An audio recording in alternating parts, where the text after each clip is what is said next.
हम भगवान को ब्लैकमेल नहीं कर सकते हैं, न भगवान से छीन सकते हैं, न उनसे खरीद सकते हैं, फिर हम केवल मांग सकते। हम कहें भगवान हमने 3 करोड़ हरे राम महामंत्र का अनुष्ठान कर लिया, अब आप कृपा करो।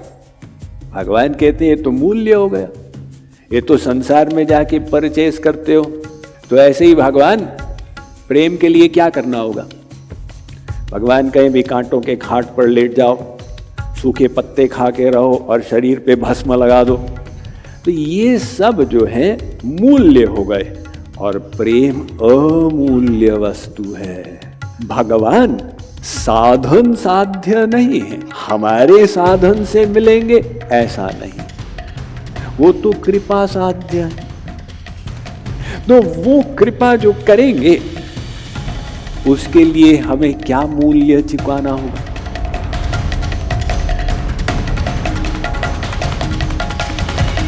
सुनहु राम अब कहु निकेता, जहाँ बसहु सिय लखन समेता। सुनहु राम अब कहु निकेता, जहाँ बसहु सिय लखन समेता। जिनके श्रवण समुद्र समाना, कथा तुम्हारी सुभग सरिनाना। जिनके श्रवण समुद्र समाना, कथा तुम्हारी सुभग सरिनाना। धरहि निरंतर खोहि न पूरे, तिनके हिय तुम कहु गृह रूढ़े। धरहि निरंतर होहि न पूरे, तिनके हिय तुम कहु गृह रूढ़े। तो पहला लक्षण बता रहे हैं महाराज, आप उस मनुष्य के हृदय में निवास करें जिनके श्रवण कान समुद्र के समान है आपकी कथा के लिए। समुद्र में नदी बहती जाती है, लेकिन वो समुद्र ये नहीं कहता हाउसफुल बस हो गया, अब वो प्यासा ही रहता है नदी के लिए। तो आपकी कथा सरिता के लिए जिनके कान समुद्र के जैसे प्यासे ही प्यासे रह जाएं, बस महाराज आप उसके दिल में बैठ जाइए। ये जो कथा है ये औषधि है भव रोग की। भगवान शिव से 2 गंगाएं निकली, एक तो सुरसरी भागीरथी गंगा, जो उसको जटा शंकरी भी कहते हैं, क्योंकि जब वो गंगा जी नीचे आई हमारे भूमंडल में तो शंकर जी ने धारण किया और फिर जटा से गंगा जी को छोड़ दिया, तो शंकर जी से प्रवाहित हो रही है गंगा जी। और दूसरी है ये राम कथा गंगा, ये भी हम लोग जो सुन रहे हैं ये शंकर जी ने जो सुनाया पार्वती को, तो वो हमको राम कथा प्राप्त हो गई। वो ही फिर याज्ञवल्क्य ने भरद्वाज को सुनाया, उसी को फिर तुलसीदास जी ने लिख डाला। तो गंगा में यदि हमको स्नान करना हो, समय लगता है, नदी तक पहुंचने में समस्या, रेती पर चलो, और जब वहां सामान रखोगे तो वहां तीर्थ का पंडा आपको परेशान करेगा, तो आपका मूड ऑफ होगा। ये पंडा लोग छोड़ते ही नहीं है, परेशान कर देते हैं, चिंतन नहीं करने देते। ये आपको परेशानी भी होगी, पैसा भी खर्च होगा, समय भी लगेगा। किंतु जो कथा गंगा है ये हमारे पास आ जाती, और उसका पान करने में कोई समस्या भी नहीं है। तो गंगा जी का पान हम मुख से करते हैं, कथा गंगा का पान हम अपने कर्ण इंद्रियों से करते हैं। तो श्रोतागण 6 प्रकार के होते हैं। तो पहले अवर श्रोता सुने, फिर प्रवर। अवर श्रोता यानी निम्न कक्षा के, ये एक वृक, एक वृषभ, एक उष्ट्र। वृक श्रोता कौन सा होता है? भेड़िए के समान। देख रहा स्वामी जी बोल रहे हैं, पड़ोसी क्या करता है, पीछे से क्या आवाज आ रही है, तो भेड़िया होता है ना, वैसे ऐसे ऐसे करता रहता, तो वृक श्रोता। और दूसरा होता है उष्ट्र श्रोता। जो ऊंट होता है वो मीठी चीज नहीं खाता, उसको कड़वे नीम के पत्ते ही अच्छे लगते, इसलिए जो उष्ट्र श्रोता होता है वो भगवत कथा का श्रोता नहीं बनता है। भगवत कथा उसको बहुत खराब लगती, अरे क्या बोर हो गए। कोई संसारी बात हो चटपटी, वो हीरो हीरोइन का मामला, तो फिर मजा आए। बॉलीवुड गॉसिप से, अरे ये क्या एक दाढ़ी वाले बाबा जी के सामने बिठा दिया। तो ये जो उष्ट्र श्रोता होते हैं उनको संसार की चर्चा ही अच्छी लगती। और एक होता है वृषभ। जो वृषभ श्रोता होते हैं वो भगवान की बात भी सुन लेंगे, गुरु की बात भी सुन लेंगे, संसारी बात भी सुन लेंगे। एनडीटीवी में फ्लैश हो रहा है, अब ओमिक्रॉन क्या, अब नया पहुंच गया, डेमिक्रॉन आने वाला है, जल्दी से सावधान हो जाओ, बस अब उसमें भी अपना मन रमा लेंगे। तो ये तो हुए अवर श्रोता। अब प्रवर श्रोता सुने, एक शुक, एक चातक। तो शुक श्रोता कौन सा होता है? उसने जो सुना बस उसको याद कर लिया, यानी तोता रटत।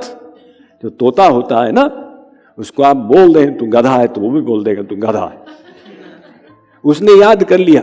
तो ये शुक श्रोता कम से कम उसने भगवत विषय सुन के और रट्टू तोता के समान याद तो कर लिया। और दूसरा होता है वो हंस श्रोता। तो हंस श्रोता क्या करता है? हंस के सामने या दूध और पानी रखते, हंस दूध को पी के पानी को छोड़ देगा। तो हंस श्रोता जो है, अब जबरदस्ती है, ऑफिस गए, संसारी बातचीत हो रही है, बैठना पड़ेगा वरना नौकरी चली जाएगी, लेकिन वो अपने काम की बात को धारण करता जाता है, ये सावधानी रखता है। और चातक श्रोता, अब किसी को ऐसा सौभाग्य है वो हिमालय में आश्रम में ही रहता है तो उसको संसार का विषय मिलता ही नहीं, वो चातक श्रोता बन सकता।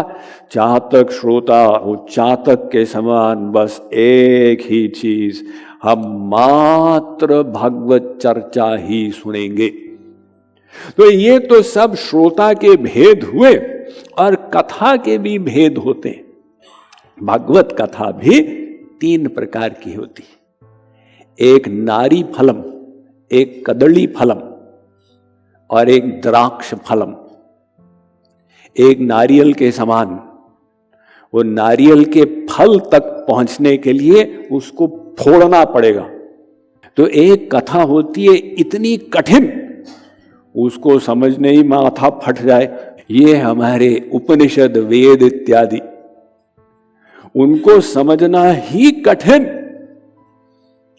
अब दूसरा है वो कदली फलम, जो केला होता है उसका पहले छिलका निकालो फिर उसको खाओ।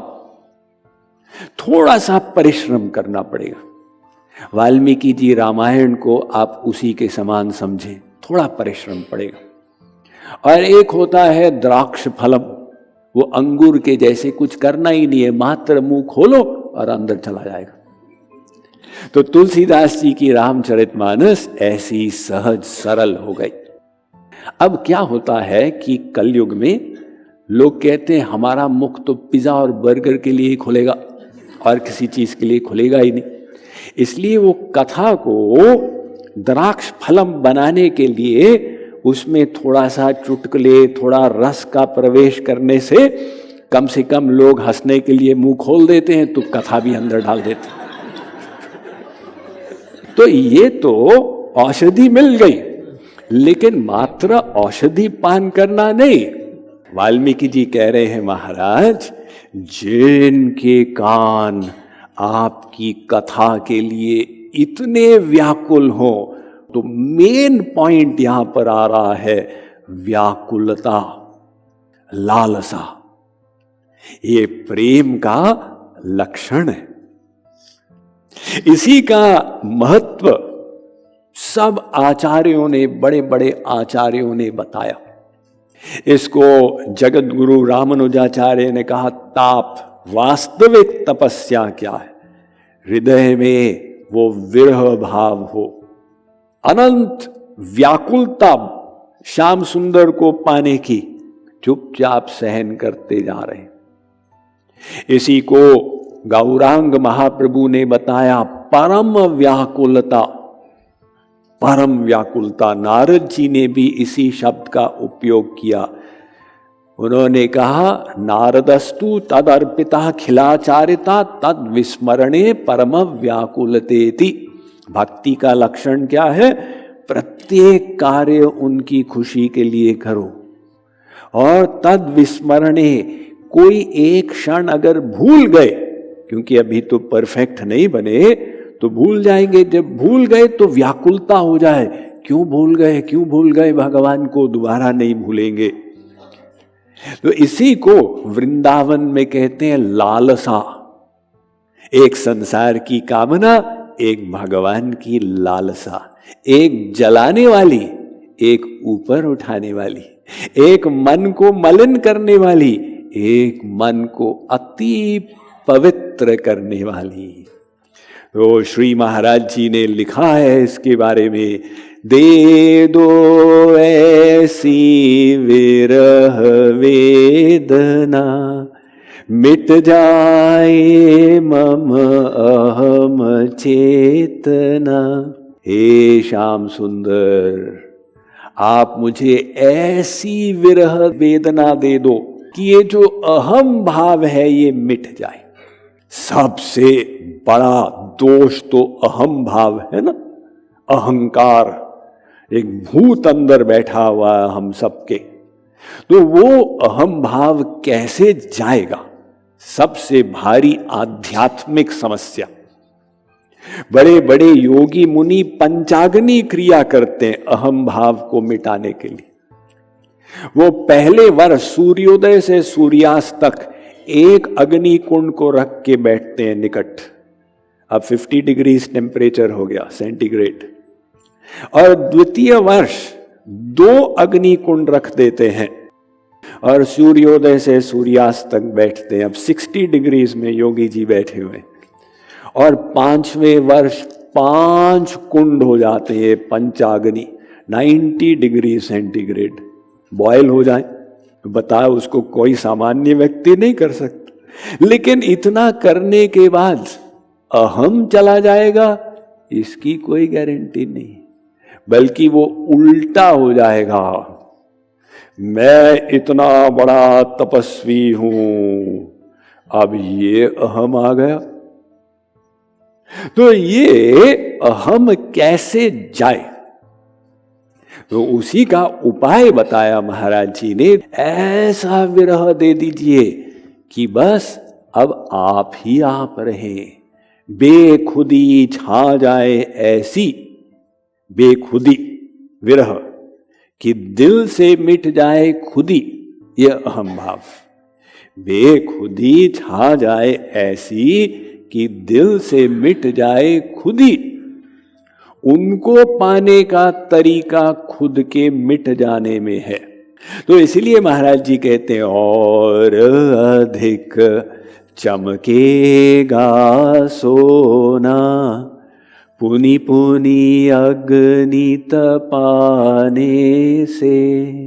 वो जो सोना होता है वो जब तक उसको आग पर न रखें उसमें चमक नहीं आती। जब आग पर रखते हैं उसमें जो गंदगी है वो जल जाती और सोना चमकने लगता।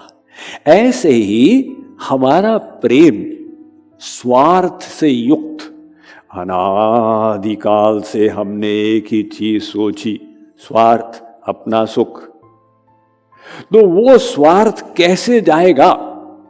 वो विरह की वेदना, विरह की ज्वाला में जब प्रेम को तपाएंगे तब जाकर वो निस्वार्थ हो जाएगा।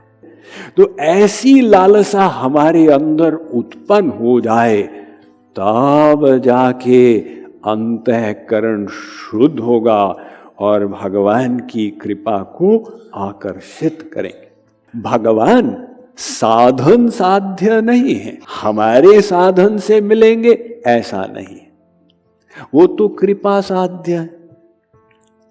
तो वो कृपा जो करेंगे उसके लिए हमें क्या मूल्य चुकाना होगा?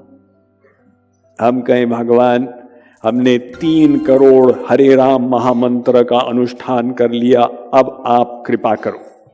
भगवान कहते हैं ये तो मूल्य हो गया, ये तो संसार में जाके परचेस करते हो, भाई ये कितने का है फ्रिज?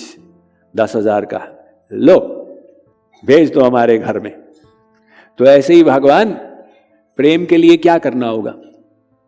भगवान कहें भी कांटों के घाट पर लेट जाओ, सूखे पत्ते खा के रहो और शरीर पे भस्म लगा दो, तो ये सब जो है मूल्य हो गए और प्रेम अमूल्य वस्तु है। तो जो अमूल्य वस्तु है उसका कोई परचेज प्राइस MRP निश्चित ही नहीं। तो इसलिए हम भगवान को ब्लैकमेल नहीं कर सकते हैं, न भगवान से छीन सकते हैं, न उनसे खरीद सकते हैं, फिर हम केवल मांग सकते। यानी लालसा इतनी तीव्र हो जाए, उसी को श्री महाराज जी ने कितना सुंदर एक दोहे में पूरी फिलॉसफी भर दी। हरि से मिले बिनु गोविंद राधे, एक पल युग लागे हरि से मिला दे। जब हरि से मिले बिना एक पल एक युग के समान लगेगा। यानी इतनी लालसा हो जाएगी कि युगायतम निमेषेण और चक्षुषा प्रावृषायतम, आंखों से अश्रुओं की झड़ी निकलती चली जाएगी। शून्याहितम जगत सर्वम, संसार शून्य लगने लगेगा भगवान के प्रेम के बिना। तो हरि से मिला दे। तो ये लालसा जो है ये मेन है। उसी लालसा को बढ़ाने के लिए हम साधना कर रहे हैं। तो साधना में हमें दीनता लाते जाना है। दीनता लाते लाते साधनहीनता की अनुभूति कर दी कि हे प्रभु अब मेरे सब साधन मिट गए, जितनी शक्ति थी सब लगा दी, फिर भी दाल नहीं गल रही। अब आपकी ही कृपा का भरोसा है। तो वो साधनहीनता की अवस्था और चिंतन करना है, वो ही मेरे हैं, वो ही मेरे हैं। संसार में कैसे प्रेम हुआ? चिंतन करने से। और भगवान से कैसे होगा? चिंतन करने से।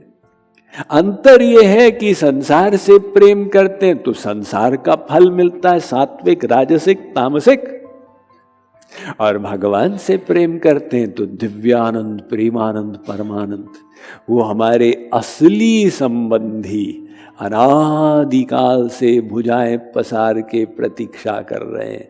और हम लोग ऐसे अज्ञानी हैं, हम यहीं पर बेटा बेटी, स्त्री पति, माँ बाप, भाई बहन इत्यादि बना के रमे हुए। स्वामी जी हमारी ड्यूटी है हमारे माता के प्रति, पिता के प्रति। हाँ हाँ, तो वही तो हम सिखा रहे हैं, लेकिन तुम्हारे जो आत्मा के माता पिता हैं वो अनादिकाल से तुम्हारी प्रतीक्षा कर रहे। तो अगर संसारी माता पिता इंपॉर्टेंट है, आध्यात्मिक माता पिता कितने सैकड़ों गुना अधिक इंपॉर्टेंट। उनको भी तो अपना मानो, ये चिंतन करो, वो ही मेरे हैं, वो ही मेरे हैं। ये चिंतन करते करते उनके गुणों का चिंतन करो, उनकी लीलाओं का चिंतन करो, चिंतन की धार बन जानी चाहिए। तो चिंतन के लिए जो सामग्री है वो है कीर्तन। यानी ये कीर्तन में श्री महाराज जी ने चिंतन की सामग्री भर दी है। अब हम उसको गाते हैं, ये कीर्तन सुनते हैं, श्रवण, और मन से स्मरण वो मेन है। तो वो वाल्मीकि जी ने तो बता दिया, राम उसके हृदय में रहो, जिसके कान आपके कथा के लिए व्याकुल है। तो वो व्याकुलता कैसे लाएंगे, इसके लिए हमको साधना करते चले जाना।